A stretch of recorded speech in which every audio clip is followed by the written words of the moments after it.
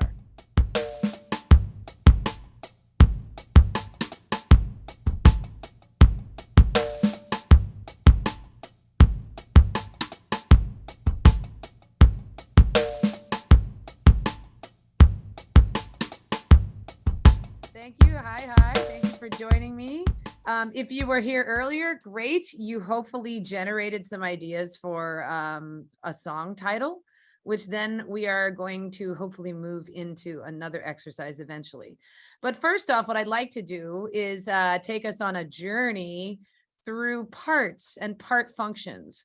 And that really means that we have to define Like, how do we bring in instrumentation around a voice when we're writing in a way that feels like we're giving the vocal the center stage, we're giving the vocal sort of the space and foreground that it needs in the song. So I'm going to speak through some basic concepts of arranging that I think can be helpful when you're looking to produce your own demo, or when you're looking to rehearse with band members on your original song.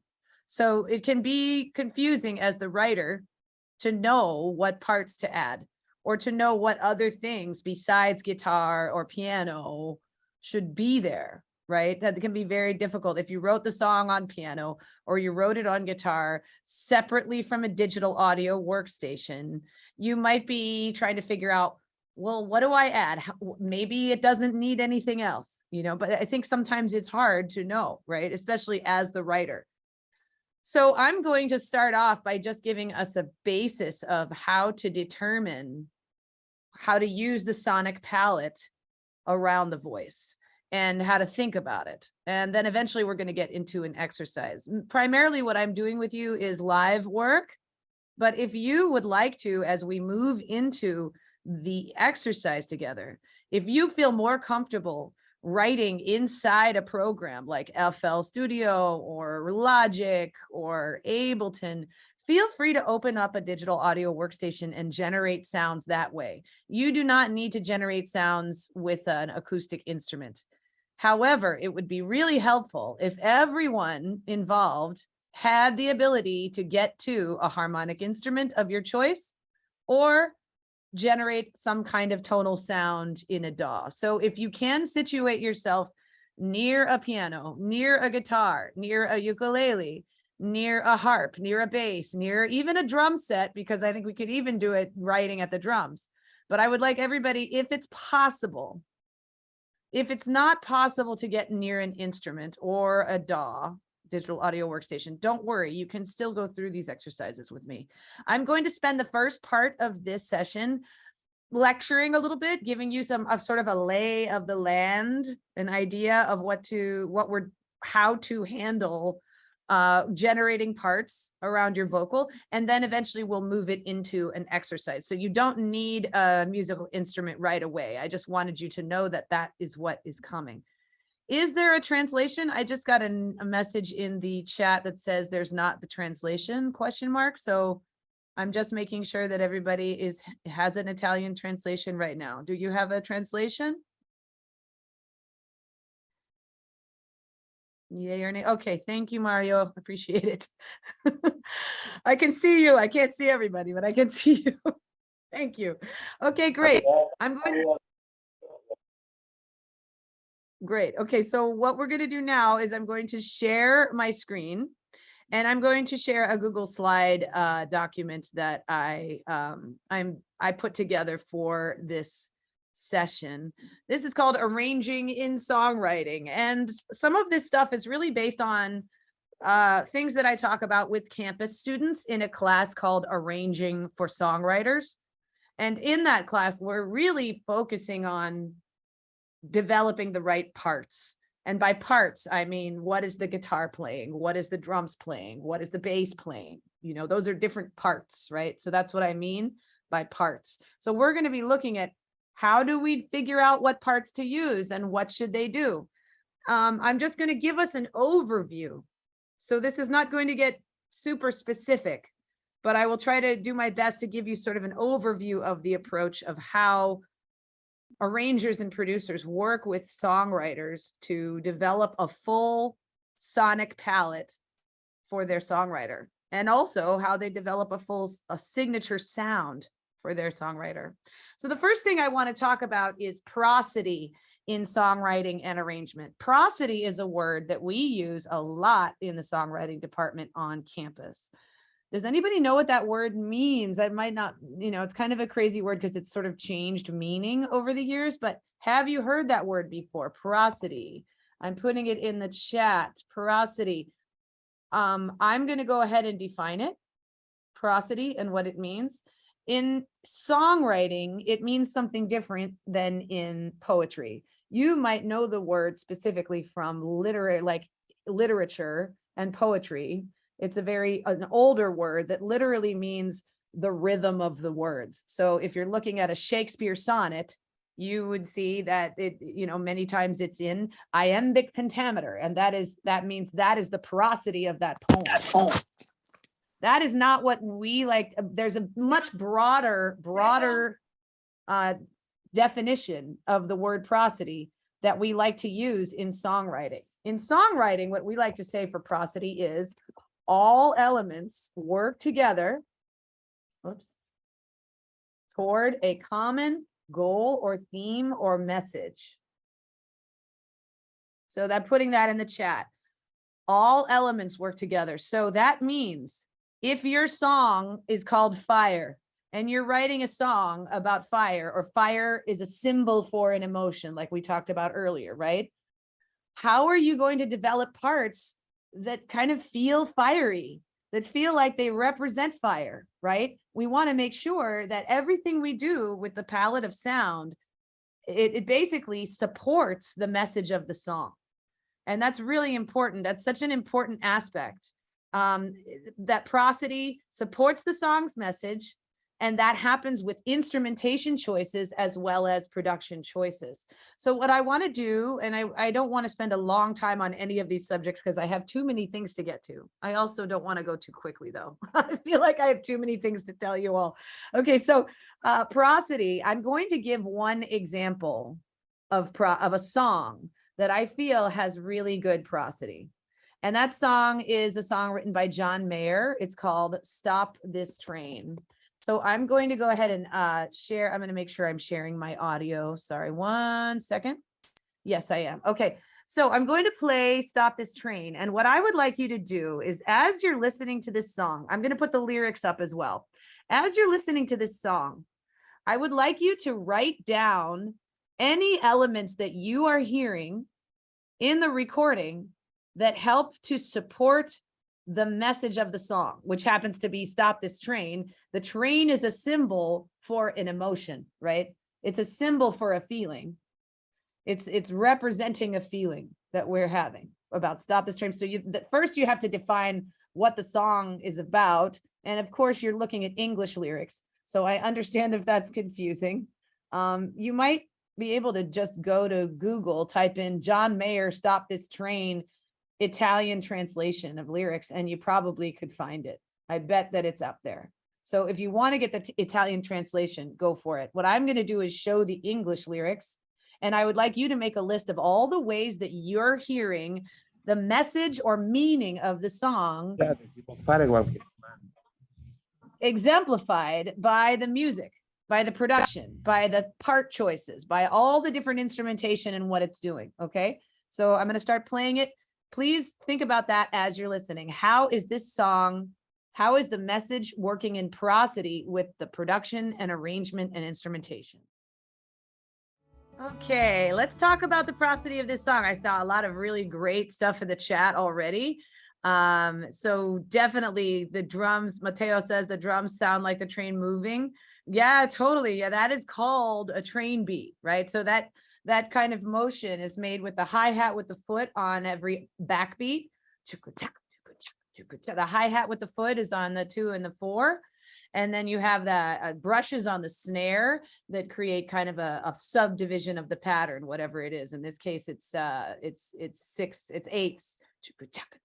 1 and 2 and 3 and 4. It's a fast 4/4, I'd say. I'd call that. And so the train beat is like a really, really common kind of drum beat that is used a lot, and it works beautifully in this recording since we're talking about a train. So there's the obvious thing, right? That's very much prevalent in this recording. What is this song about? Let's start there real quick, because I want to make sure that I don't want to spend too much time on this song. The inner discomfort, but the guitar is so soothing, right?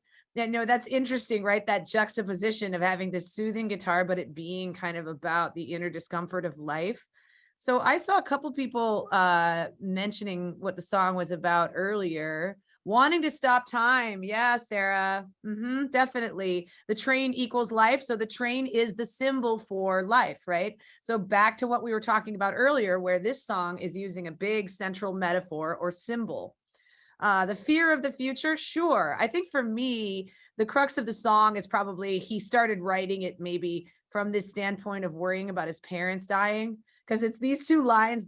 I don't know if this is true, but this is just me speculating. Don't know how else to say it. Don't want to see my parents go. Maybe that was the basis of why he had so much feelings. And getting older. Yes, Mateo, absolutely. Getting older, fear of the future. Stop. I don't want time to keep passing forward, but it keeps passing forward, right? So the train is representing that it won't stop, and just as time doesn't stop, fear of death, all that stuff, right? How is the music, besides the train beat, what are we hearing in terms of the way that the parts are generated, you know, on this recording? There's only one moment where the train actually stops. I heard that too, Fabio, and that's right when we get to the end of the bridge, right? We get that moment where it stops the groove and then comes back in very gently with just the guitar. A very common thing in song arrangements. About 2 minutes of the way through the tune, we get the development section. The development section can be a bridge, it can be a breakdown, it can be a rap, but usually at the end of that, there's a climactic moment where either it's broken down and then built back up at some moment. We have that sensation of parts going away and then coming back. So what else? I saw in the chat that the guitar was emulating the sound of a train moving. And I agree. To me, that sounds like this guitar, which I call the main rhythm part. The main rhythm part of this song is that guitar. It's probably how he wrote the song, right? It sounds to me like he sat in a train and tried to like take all the pitches that he was hearing the train squeak and move and make as it was bouncing along on the tracks. That's what the guitar part sounds like to me. It is a beautifully amazing progression at the end of, that's one of my favorite bridges of all time, Irene. I really love this bridge so much. And this bridge is using something called parallel motion, where you have the bass note and the melody are moving together upward. And we're creating this sense of building and building and building because we're on unstable pitches and harmonies that don't land until the cry, when we're driving away in the dark. That's the first moment we feel that fa mi cadence on cry. Before that, we get all unstable melody, unstable pitches, and all that instability is feeding the prosody of what the song is about, because it wouldn't make sense to make a stable feeling out of those melodies there, because we're talking about something kind of yearning or unstable there. So yeah, he feels afraid of being realistic. Yeah, there's something about that in the song for sure. I agree with that. So we have this guitar that sounds like a train. We have a drum set that sounds like a train. We also, within the writing, have many aspects, many aspects of prosody. As far as just looking at the writing itself, the chorus, oh, stop this train. We've got a 4 minor chord, right? He's singing, me, Ray, Ray. I wanna get off and go on again. He's always ending on Ray. Here's Do. I'm using movable Do again. So in this case where Do is D, because at Berklee, Do is moving, whatever the key is, that's Do. So in this case, D is Do, right? He starts by singing, stop this train. He's not cadencing, right? He's singing the title and he's not cadencing. I picked this song specifically because what I like to do is show you examples of the rules being broken after I talk about them. So, so here's an example of the tendency tones not being on the title, but at the end he does, won't someone stop this train, Ray Do. It is there on the last line. So technically, actually, yes, we move to a cadence at the end of this section. So even though it's not here, it's here, right? So in listening, we've got stop this train ends on Ray. Ray is an unstable pitch. I want to get off and go home again. Ending on Ray again, another unstable pitch, right? I can't take the speed, it's moving in. Another Ray note, right? I know I can't, another Ray note, but honestly, another Ray. So he's continuing to cycle the same unstable pitch at the end of each of these phrases. That is really working in prosody with what he's talking about, because Ray It doesn't feel complete. It doesn't feel like it's stopping. It's moving forward. It's an unstable pitch. So it makes us feel like there's more to come, there's more to come, there's more to come, right? That melody is giving us a sensation of the words. That is a really important aspect of writing songs and using prosody. So I don't want to spend too long on this, but I find this to be a song that both in the writing and the production has a lot of prosody. Next up on my list, I want to talk about building basic tracks and something I like to call the 5 feels. So this is now when you've written a song, let's say that you've written a song at the guitar, just playing vocal and guitar and separate from recording. You've just written it and you've written it in its entirety, but you haven't added any tracks or actually tracked it in a DAW. You haven't gotten together with a band yet to know what to tell them to play. It's really important to know what rhythmic palette you are in. If you're just top lining, if you're not playing a harmonic instrument, but you're just singing, you can still determine the rhythmic palette that you're in based on your lyric rhythm. So I'm going to talk us through first the typical movements of how to develop tracks. Most of the time when you're demoing your song first, you're in pre-production mode first. Most of the time you don't want to immediately record the radio ready song that's going to go out in the radio first. You're just laying it down to see what it sounds like. So most of the time, pre-production, we like to call it, pre-production lasts a long time before we actually get to the real production. And in pre-production, what we're looking at is a scratch vocal. Scratch vocal means rough draft vocal, meaning you're just adding a very simple lead top line melody with lyric. And it's, your melody that you wrote, but it's not the final track that you're going to use on the recording. You're just getting it down. A main rhythm part, which often if you're writing at a guitar, it's the guitar, right? It might change to a different instrument eventually, or it's the piano, or it's the ukulele, or you might be in a digital audio workstation where you're using a sample. That also might be what you're doing. That would be your main rhythm part. So a main rhythm part is literally the pulsing rhythm that continues to cycle around your voice that supports your voice usually throughout the tune, such as the guitar in Stop This Train. Beyond that, you're looking at what is the feel of this tune, and you're also considering drum and bass ideas. But before we even get to drum and bass ideas, which I will only touch on, really what I'm going to look at with you is the 5 basic feels, because that is going to really to help you determine what to tell a drummer to play or what drum samples in a DAW to use around your voice. So looking at the 5 basic feels, what this means is the 5 basic ways that every rhythm section based song post 1960, what I mean by that is melody, bass, drums, keyboard, guitar, those instruments, right? And synths, horns, strings, those instruments too. Basically, vocal being the center point, right? Most of the time, the vocal is the center point, and around that, we're building a sonic palette of rhythm, right? Everything from like 1960 on, these are the 5 basic feels, meaning these are rhythms that are the smallest possible rhythm that you can have in any given recording. So we like to call that the rhythmic subdivision. So the rhythmic subdivision is the smallest note that's happening. So in listening to that Stop This Train example, we had we could say they were 16ths or we could say they were 8ths. And I'm basing that when I'm talking about 8ths and 16ths, that's notation language, right? That may be confusing if you're using it in English, it's different than in Italian, right? The reason I'm using notation examples is because it's a way for us to cut the rhythm in half and cut it in half again until we get to the smallest possible note. And how you base it is literally on the backbeat. So the backbeat in any given recording is usually where you hear the snare drum, or you hear the tambourine, or you hear finger snaps or claps, or you hear other types of snare drum sounds like a rim click. All of these are, if I'm singing along with a song, I'm going to clap along with it. How I clap along with it is the backbeat. So listening to any given recording, we base the feel on the backbeat when we're subdividing the rhythm. So if I have a feeling like this, 1,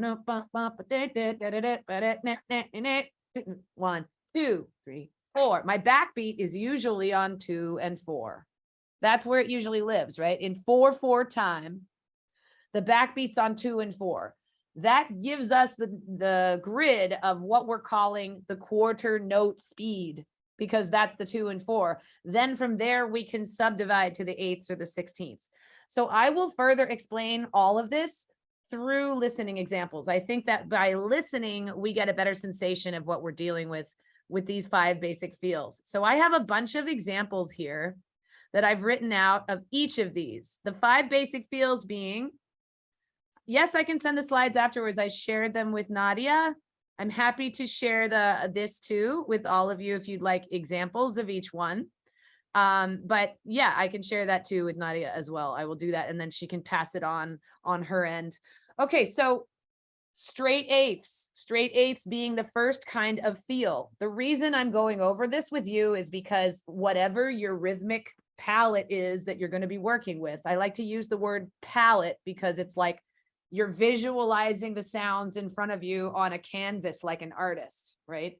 So your rhythmic palette, whatever that is, what is the smallest duration of note? That's really important for people like drummers, for anybody that's playing any kind of groove around your voice. They need to know how to do that. And if you're the one laying the tracks in the DAW, how are you going to figure out what works with your vocal rhythm?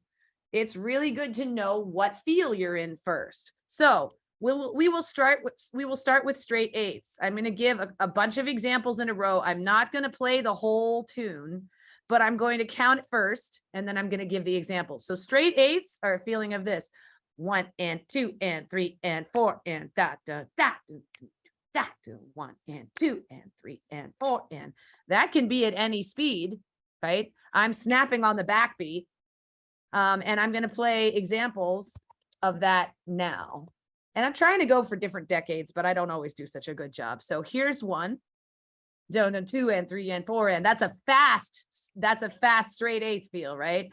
I say straight because every single note is the same length. And I'm sure you can think of a bunch of other tunes right now. In general, rock music uses a lot of straight eighth feel. It's all that pedal bass, right? We got a lot of pedal bass in rock and roll. That sound is straight eighths. Every single note is the same duration. And then the second feel, I'm going to take you through all 5. The second feel is called swing eighths. And the backbeat is 2 and 4. So the backbeat we are using as a basis for the quarter speed, the quarter note speed. Chromes, I'm not sure what chromes means, but maybe, I'm not sure, Mateo, I don't know that word so well. I might be speaking it differently. But yes, so we're going to move now into the world of swing eighths. Swing eighths, now we're looking at 1 and 2 and 3 and 4 and 1 and 2 and 3 and 4 and yes, there's 8. Yes, there's 8 little places in one measure of music where rhythms can be happening, right? There's 8 little places, 1 and 2 and 3 and 4 and, right? In anywhere in there. If I'm writing a song and I'm going, every breath you take, every move you make, it's all 8th note based. My lyric rhythm is only giving 8th notes as the smallest duration. So your vocal will determine, often, not always, but often, it will determine the feel, the basic feel of the song. You can use your lyric rhythm to determine it. So we're going to listen to some swing eighths now. Here's our first example. This is Ellie King. And 4 and 1 and 2 and 3 and 4. So we got this long, short, long, short, long, short, long. And what it is it's a natural feeling of triplet without the middle note. So it's going ba ba ba ba ba, 1 triplet, 2 triplet, 3 triplet, 4 triplet. So you just have you take out the trip and you have 1, let 2, let 3, let 4, right? 1 triplet, 2 triplet, 3 triplet, 4 triplet. If you take out the trips, you have swing, right? Sometimes it's closer to a dotted eighth and a 16th. 1 E, a 2 E, a 3 E, a 4, right? And but you write it as eighth notes. So if you're ever actually notating, which you might not even be notating things, and that's okay, you know that you don't have to notate the swing with the exact, notes. You can just write eighth notes. So those are swing eighths. Now we move into straight 16ths. And I'm going to give some examples of that now. This is Dua Lipa. Now we're getting to the next subdivision, which we're going to find more easily by tapping along with it. So we're going to do an exercise for finding these 16ths inside the eighths in a second. 1 E and a 2 E and a 3 E and a 4 E and a 1 E and a 2 E and a 3 E and a 4. So this is straight 16ths, right? Now we have 16 little possible places in one measure for rhythms to be happening, right? Like 16 little moments that we could hit on if we want to rhythmically. So to find that, I want everybody to try this exercise for a sec. You're just going to tap. You're going to tap eighth notes like this. 1 and 2 and 3 and 4 and 1. Tap eighth notes somewhere. Just tap it on your desk. Then take your other hand and find the 16ths in between. 1 E and a 2 E and a 3 E and a 4 E and a 1 E and a 2 E and a 3 E and a 4 E and a. By doing that, you can always find that subdivision of 16ths by tapping the eighths and then finding the 16ths when your hands hit each other.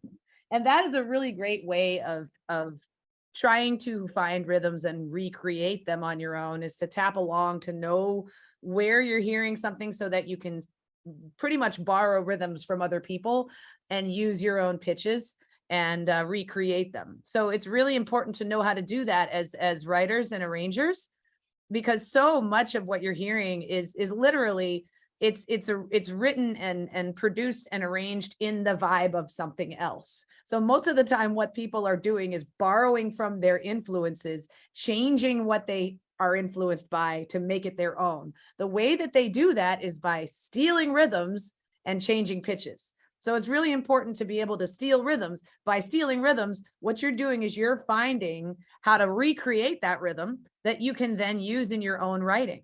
So that is straight 16ths, 1 E and a 2 E and a 3 E and a 4 E and a. Hopefully that's clear to everybody. And now we're just going to move on to the next subdivision, which is swing 16ths. Swing 16ths is probably the most difficult on the list to hear. 1 E and a 2 E and now we're on the level of long, short, long, short, long, short, long, short, but it's happening at the 16th level, right? So I have a bunch of examples for that. Here's Bruno Mars. You hear how the hi-hat's going, right?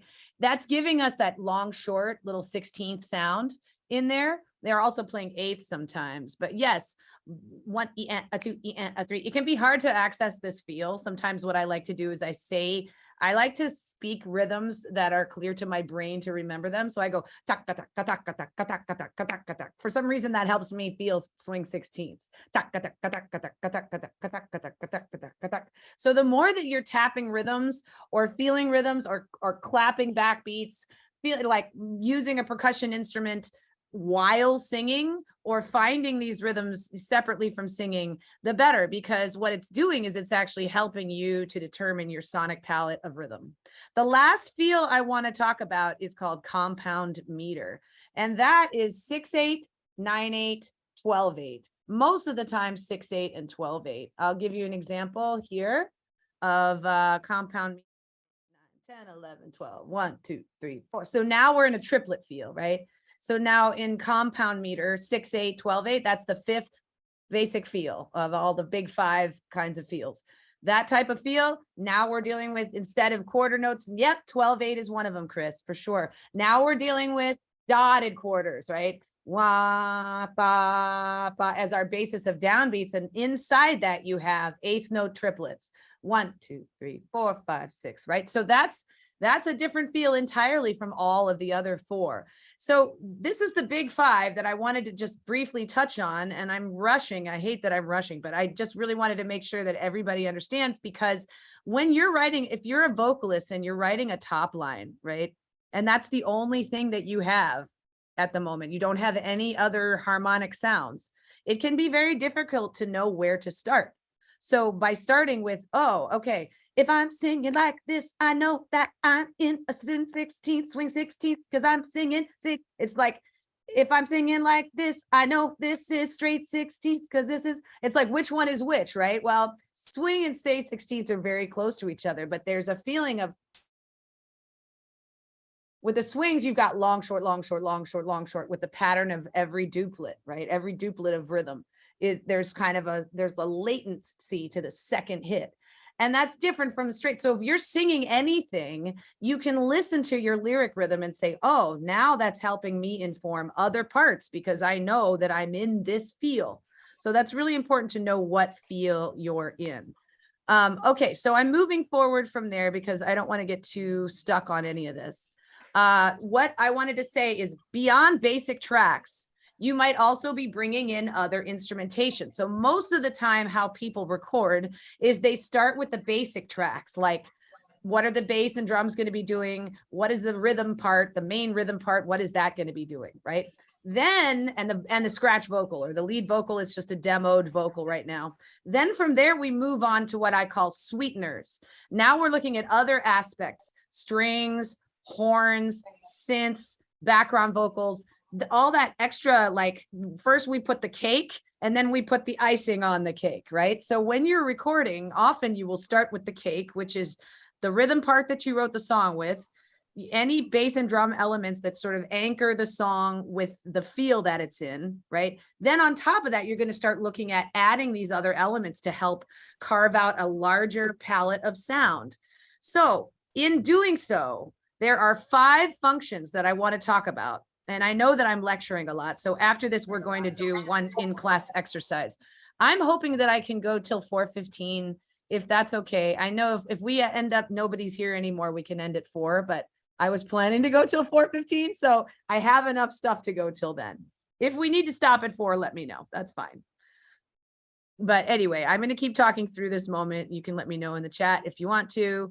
All right. So what we're looking at now are the harmonic part functions. These are literally the giant categories of parts that you can create in any given moment. So let's say you're sitting down in your DAW, you got your digital audio workstation, you've tracked the vocal and you've tracked the guitar. And after that, you're not really sure what to do next, right?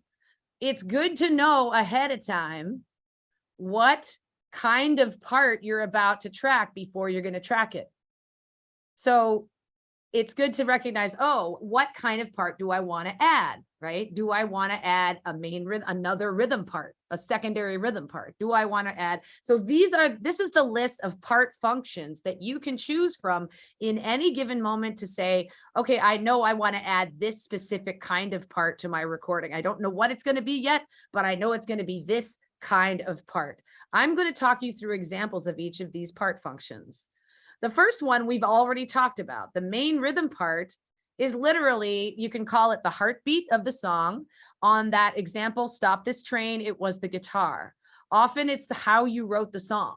The main rhythm part literally is how you wrote the song. Examples of main rhythm parts. Often main rhythm parts will determine the rest of the palette of sound that's going to happen, because they're giving us a basis of rhythm that all the other instrumentation will use to catch accents, to emphasize what's happening with the main rhythm part. So here's an example of a really great main rhythm part that basically makes the whole tune just supports that. Another example where the entire tune is really pretty much based on that original main rhythm part. So main rhythm part, there are also secondary main rhythm parts. You can have so many rhythm parts going on simultaneously, as in the end of this recording. We have so many main rhythm parts there that are layered on top of each other. We've got bop, bop, bop, bop, and then we got there's all these little parts that are laid on top of each other in that recording, right? So those are all rhythm parts, and they all act to support the main sonic palette of rhythm of the song. So that's the first part function I wanted to talk about. The second one is stabs, and in stabs, this is where you have short hits usually right after the vocal sings. So an example of that might be something like this. I like to play Bruno Mars clearly. I'm going to play a couple. That's a hit, bop, bop, where the horns just go bop, bop, right? And classically speaking, stabs are when the horns, just hit short, and it's usually, it doesn't have to be horns, but classically speaking, that's what it was. Here's an example of a main rhythm part in this tune, Green Onions. Wait, Green Onions. Booker T and the MGs. This is a main rhythm part on the organ and also a stabbing guitar part that kind of acts as a secondary rhythm part. That's a stab, right? It's coming in a little moment, short hit, maybe 2 short hits in a row. And that's another part function that you could be adding to your palette of sound. I'm going briefly through these, and then I'm absolutely fine with taking questions after Posso that. fare una domanda? Scusate. Please mute yourself. Thank you. All right, so the next part function on my list is pads, and pads are probably the most popular part function today. There's more pads going on than anywhere. I mean, I played one example of Rihanna. Here's Perfect by Ed Sheeran. This is an example of an organ pad. Synth pads, organ pads, string pads, those are the most common instruments to use for pads. The reason is because the function itself of a pad means if you're playing it on a keyboard, as long as you're pressing down the note, it continues to cycle and make sound. Not like a piano sound where you press a note and it slowly, the volume slowly decays, right? We're not talking about that. It continually sustains, right? So that kind of continual sustain is a pad function and works really well as sort of a way to glue all the other sounds together because it's continual sustaining sound. Pads often work, if they're sustaining through many chord changes, they work using the tonic or the root note. If you're looking to hold something, hold the 1 or the tonic. That's a good pitch to always hold because usually that won't conflict with all other sounds.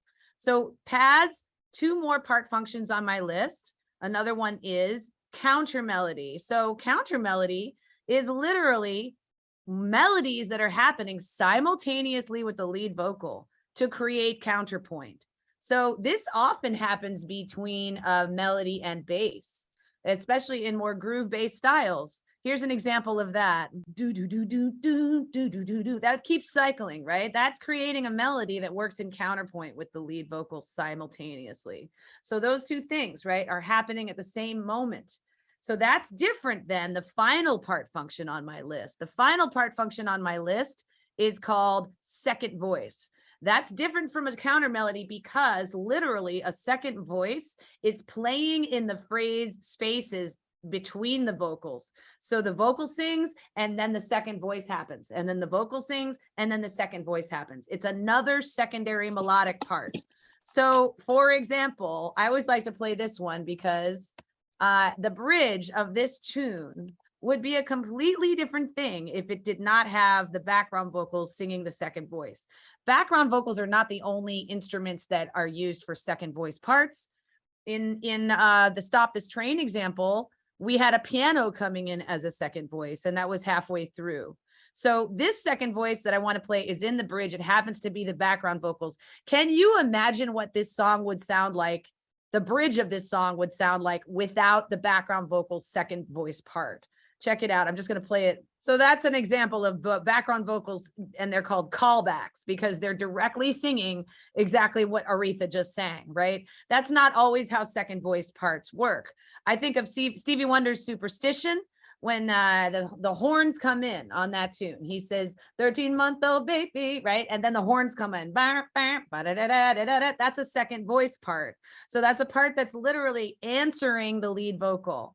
And that's also a major part function and much easier to accomplish than a counter melody. If you're looking at counter melodies, look at very different rhythms. Like if you have a very active rhythm on one melody, the other melody might be like long tones. That is a way that you can kind of balance the counterpoint of 2 parts. It can be very difficult to do that. So the reason I'm going over this is to just get you to wrap your brain around when I'm going to record my next track, what kind of track is it going to be, right? It will be one of these 5 things. If not, it's an instrumental and it's not in association with the vocal, then you might have an instrumental hook that's separate from the vocal. That might be another thing that I don't have here. But really, it's always going to fall in one of these categories. And sometimes it falls in two categories, like that Booker T and the MGs example. Green Onions that I played had that stabbing guitar. I would also say that that's a main rhythm part because it keeps repeating, even though it's stabbing. So sometimes it's doing two things on this list. It's not just doing one thing. So that is that when it comes to the part functions. I hope that that's clear for everyone. There's about 5 minutes left. I have like 1,000,001 other concepts I could get to. And I really did want to do an in-class writing exercise, but I feel like everyone wants to go by whatever time it is, 10 your time. So I'm just checking in. How are we doing? Maybe we should do just a few questions, Sarah, just on what we covered today, and then leave it at that, because it obviously, what you've done is created a very high level of interest. Oh, good. Well, that's the point, right? The goal would be for people who are interested in your work is to explore Berklee online, because you teach at Berklee online, correct? Yes, and there's a class called Arranging for Songwriters, which I wrote with Bonnie Hayes, and you can absolutely sign up for that class. It's either taught by me or her, but she's amazing. So if it's not me, don't worry, because she's phenomenal. And it's a great class. And then obviously people could come to Boston to study with you in the summer songwriting program, right? I'm occasionally still doing that. Yes. Posso chiedere? And then also we could look at, for those people who are looking to be a full-time student at Berklee, they could come and study with you in the songwriting program. Absolutely. Yes, it's pretty difficult to condense everything I want to tell you into an hour, but oh my God, it's insane. But I feel like we got a basis. We got a basis. No, we you talked about so much territory. So maybe Nadia, as you're looking at questions, were there any questions that stuck out for you that would be great for Sarah to answer? This is great. So the question is, what happens when you write too much? How do you edit yourself as a songwriter to make your song really work the way you want it to? Great question. I think that's really something that I spend a lot of time thinking about with my students, because ultimately I happen to be a very verbose person, if you haven't noticed already. And so I like to write a lot of words, and then I have way too many words. And so I actually want to share my screen to just answer that question, because there's something relevant that I'd like to show you. And you're now looking at the OL on the campus classes, and I want to take you specifically to my Lyric Writing 1 class, because here I have this list. This list is a bunch of, and this is English, so I'm sure that this applies in Italian, but you're just going to have to, take it and then use it in your own language. This is a handy list of what I like to call filler words. So all of the words on this list are words in English, and I'm constantly asking my students to add to this list. So it's a constantly changing list of words, and you're free to add words that you think of as well. Basically being a filler word, these words are words that don't really tell you anything yet. They almost tell you what you're going to say, tell everyone what you're going to say, but they don't actually say it yet. And then I said, kind of, still, basically, somehow, just, that, and then, because. So all of these words in English are filling the space when I speak, because when I'm speaking, sometimes I need extra words in there to explain what I mean, right? Like I'm also giving myself a chance to think of the next thing that I'm going to say. So filler words are there for that reason. When you're writing lyrics, it's really great to look and see if you can pare down your words to the bare minimum of what you're trying to say. So on any lyric line, do you need every single syllable that is there to say what you mean, right? You don't always need every word. You can look and see if you're saying, I don't think I want to be with him, right? You could take away I don't think and say, I don't want to be with him. You could also take away I and say, don't want to be with him, right? There's so many ways that you can look at the language and pare it down. And what I like to call trim the fat, trim the fat of the language to find the essence of what you're trying to say. And look for extra words that really don't have to be there to get your point across. This is something that I give my campus students so that they can look and survey over their words and see if by taking these words out, they leave extra space then for the melody to exist. So if you're singing and you notice when you're singing a lot of notes on the same syllable. And then I said to him, and I'm singing like this. If you're singing a lot of notes like this, it usually means that you don't need all of those notes, right? Because you're not giving me any new melodic information. So look for places where you're singing, or even though sometimes all those kinds of little moments where there's like these pickups. It's a pickup and there's several syllables in a row that are all the same and they're really short and the same note. Those are places where there's no melodic information that's new in that moment. You may want to keep those words there because you may want to keep the rhythm, which is totally, totally viable. And you should totally not listen to me if you decide, I really need even though there. I don't want to take even though out. It's really important to me that I have even though before I say what I'm going to say, right? So you may decide that you don't want to leave that. You don't want to listen to me. You want to keep it in there. Just check it out. What is it like for your melody to not have those words there, but keep the same melodic shape? So trimming away those extra words to see if the melody gets stronger. If it doesn't, then put them back. It's not that you always have to take filler words out. It's just a technique for editing to help you pare down to the bare minimum of what you're trying to say. So paring down to the bare minimum, saying more with less. I think that's often how great songs work. You only have a couple of syllables on one line, but it says so much, right? It means has so much depth of meaning, and there's only 4 syllables there. So that's often how great songs work. And then, there's always exceptions, because if you're talking about hip hop, sometimes you want a lot of syllables in there, right? And so I might not, whatever I'm saying right now might not apply specifically to you. What I'm talking about is a generalization about lyrics and how songwriters tend to write and the things that they need to do afterwards to edit their words. This is just a common thing that happens. So that's what I would say in response to that.